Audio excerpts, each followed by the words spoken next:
Parents need love.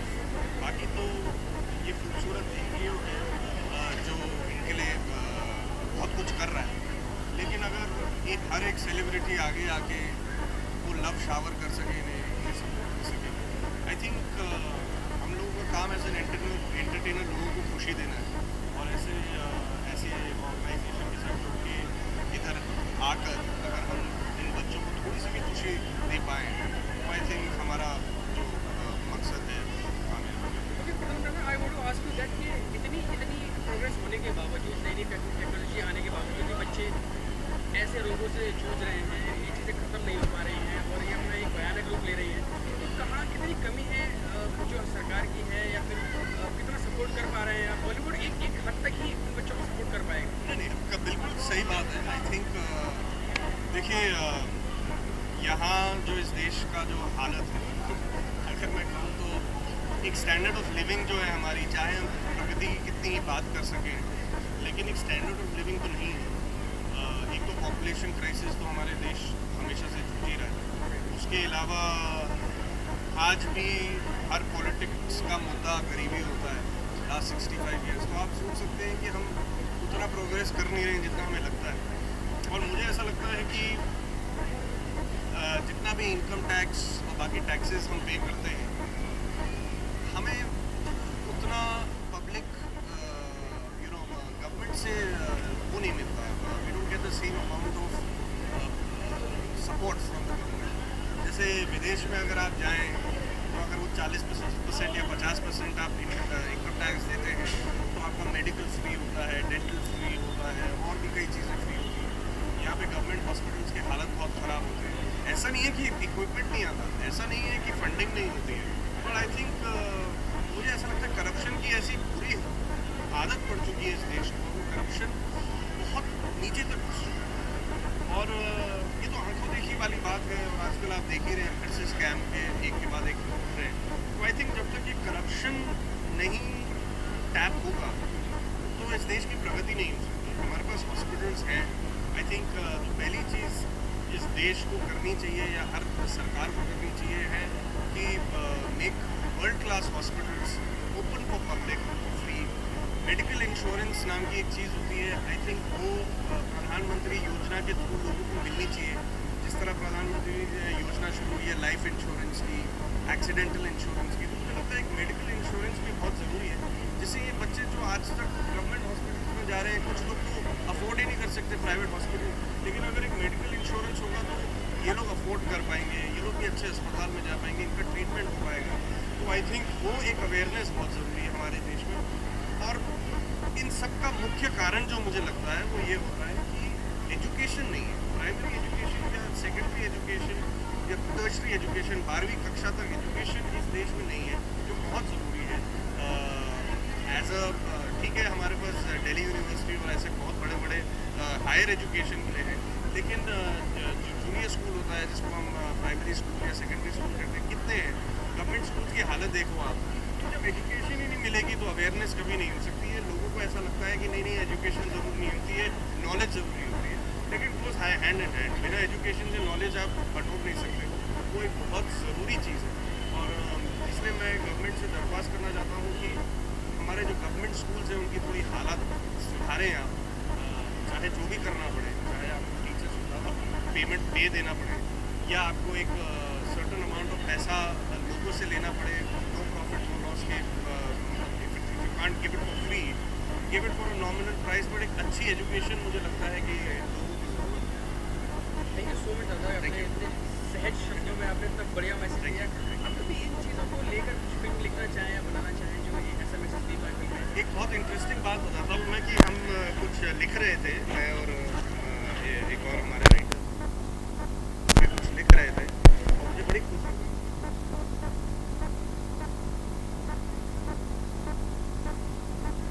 तो वो जो कॉन्सेप्ट था और जो हम जो लिख रहे थे तो काफ़ी मुझे सिमिलर सा लगा, तो मैं इतना खुश हुआ बिकॉज हम बस लिखना शुरू ही कर रहे थे और ये फिल्म आगे से आई और मैंने कहा कि चलो कोई ये मुद्दा उठा रहा है, कोई आगे बढ़ रहा है। देखिए कॉन्सेप्ट ड्रिवन फिल्में अब फाइनली इस देश में बनने लगी। थोड़ी सी अगर आप देखें, हर कोई एक कॉन्सेप्ट ड्रिवन फिल्म कर रहा है, चाहे वो कितना भी बड़ा स्टार क्यों ना हो। आई थिंक ये एक राइट मूव है, I think this is the right way of going about it. मैं पॉलिटिकली फिल्में बनाना चाहता हूँ। मेरा पॉइंट ही है कि कुछ पॉलिटिक्स को लेके या मैंने ऐसे पॉलिटिक्स ये नहीं कि नेतागिरी नहीं, मतलब जो इंडिया के हालात हैं आज उसको लेके मैं ज़रूर एक फिल्म बनाना चाहूँगा। लेकिन as you know it's very difficult.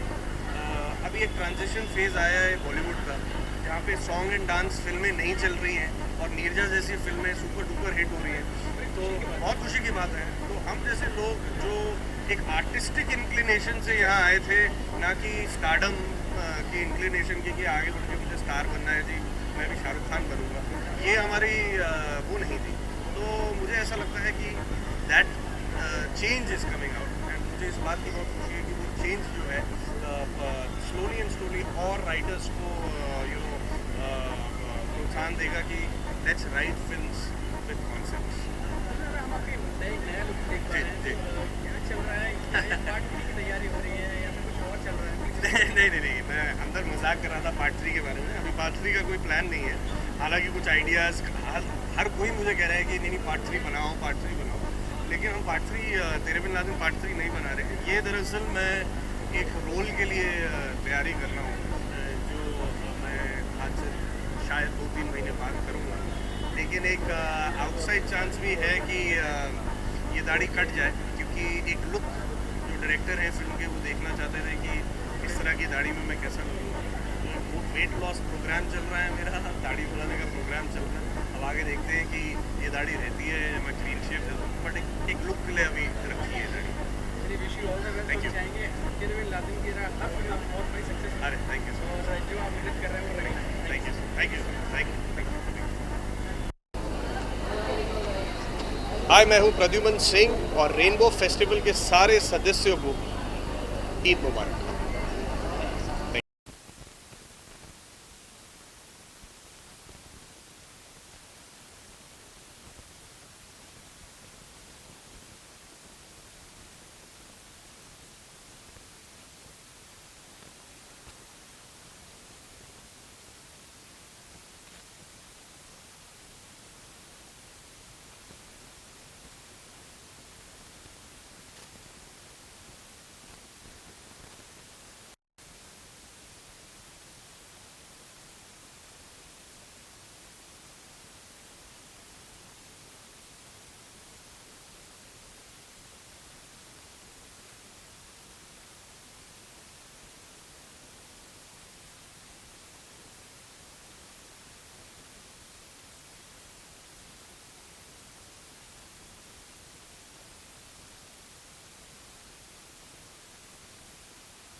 Right रास्ता।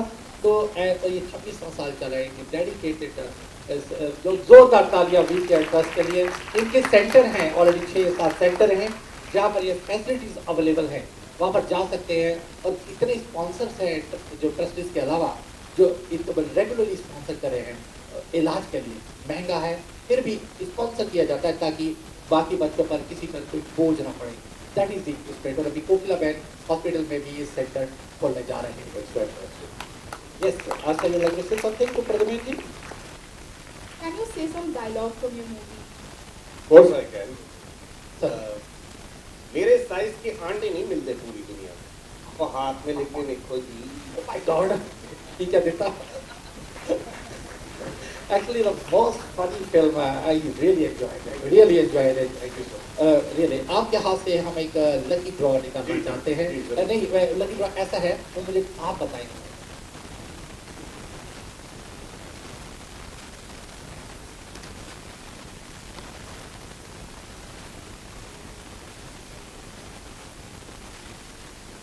$151, 151। ये तो जैसे किसी को दक्षिणा दे रही हो चिढ़ा होती है या किसी को मुंह दिखाई दे रहे हो। 151। Come here, come अब आ here. रही लड़की आ रही है। आ जाओ बेटा बिटिया भाग के। उनका एक जो अवार्ड है बच्चे के लिए। यस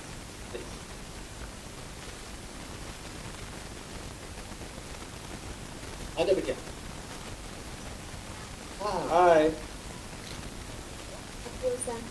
रोजा अफरोजा क्या सेंटर में, लेकिन मुझे लगा मैं नाम दे रहा हूँ।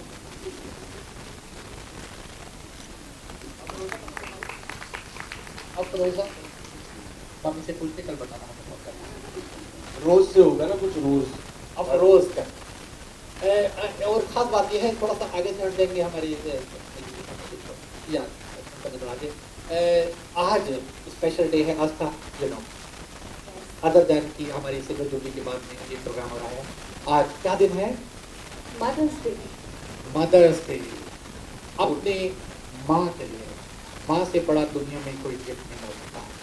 मैं सुबह एक मुझे SMS आया था, मैं आपको जस्ट उसके कुछ चीज़ सुनाना चाहता हूँ कि मैं स्कूल में पढ़ाती हूँ तो मुझे लोग टीचर कहते हैं, घर में जब बच्चे को पढ़ाती हूँ तो फिर मैं माँ हूँ, हॉस्पिटल में नर्स का रोल अदा करती हूँ, मरीजों की देखभाल करती हूँ तो मुझे नर्स कहा जाता है।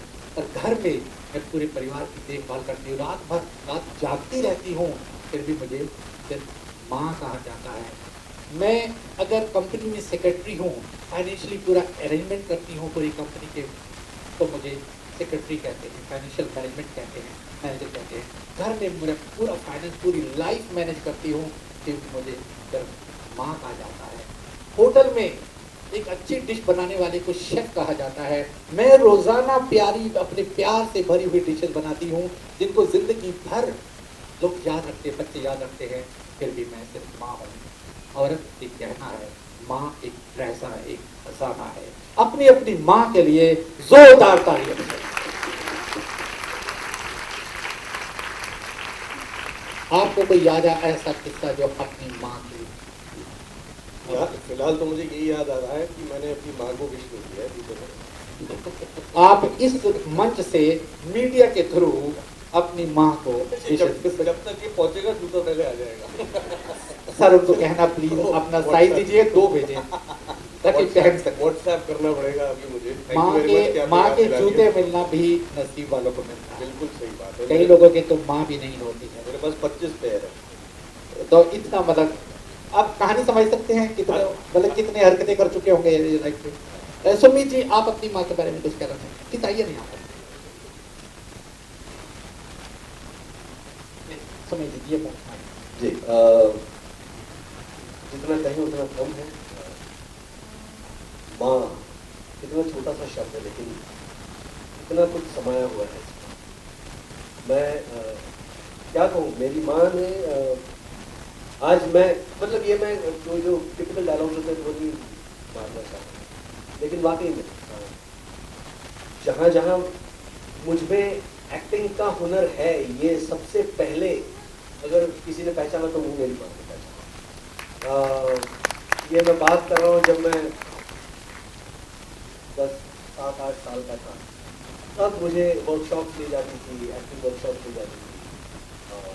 और जहाँ जहाँ ऐसा मम्मी को लगे कि नहीं ये एक एक्टर बनने के लिए बहुत ज़रूरी है, तो वहाँ वहाँ मुझे मेरी माँ ले गई।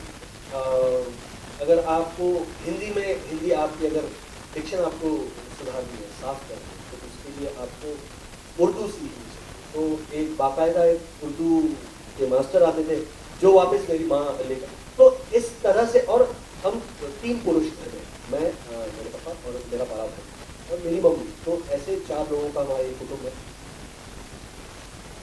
कभी भी व्हाई अ मदर इज से नहीं हो सकता। No substitute at all. ऐसे बहुत सारे वाकयात हैं जो मैं अभी अगर शेयर करने बैठा तो शायद तो पूरा दिन निकल जाएगा, लेकिन मैं जानता हूँ कि सबके पास एक एक कहानी होगी, इनके पास कहानी होगी, इनके पास कहानी होगी, आशीष के पास कहानी होगी।